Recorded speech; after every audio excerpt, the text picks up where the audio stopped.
the dispute about greatness. A dispute also arose among them as to which one of them was to be regarded as the greatest.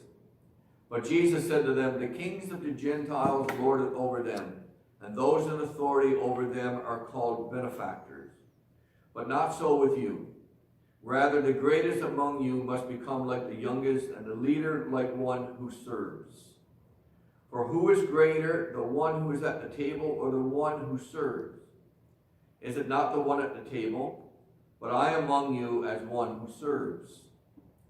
You are those who have stood by me in my trials, and I confer on you, just as my Father has conferred on me, a kingdom, so that you may eat and drink at my table in my kingdom, and you will sit on thrones judging the 12 tribes of Israel. Jesus predicts Peter's denial.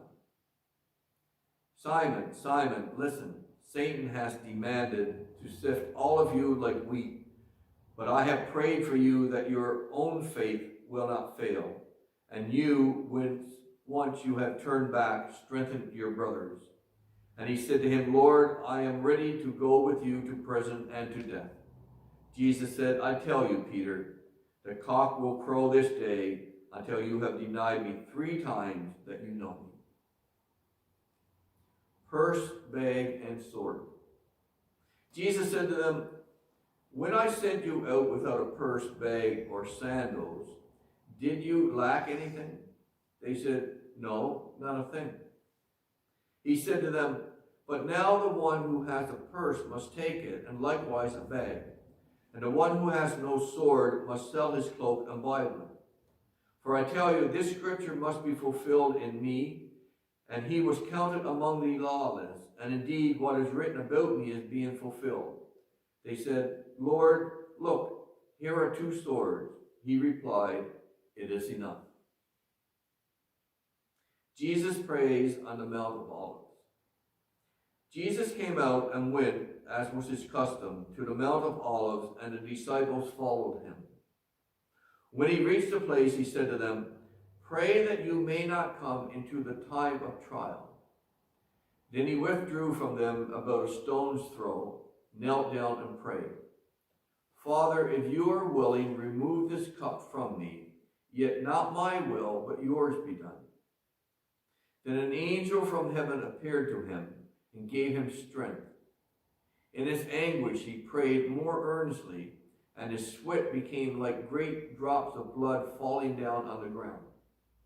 When he got up from prayer, he came to the disciples and found them sleeping because of grief. And he said to them, why are you sleeping? Get up and pray that you may not come into the time of trial. The betrayal and arrest of Jesus. While Jesus was still speaking, suddenly a crowd came, and the one called Judas, one of the 12, was leading them. He approached Jesus to kiss him, but Jesus said to him, Judas, is it with a kiss that you are betraying the Son of Man? When those who were around him saw what was coming, they said, Lord, should we strike with the sword? Then one of them struck the slave of the high priest and cut off his right ear. But Jesus said, no more of this. And he touched his ear and healed him. Then Jesus said to the chief priests, the officers of the temple police, and the elders who have come for him, have you come out with swords and clubs as if I were a bandit? When I was with you day after day in the temple, you did not lay hands on me. But this is your hour and the power of darkness.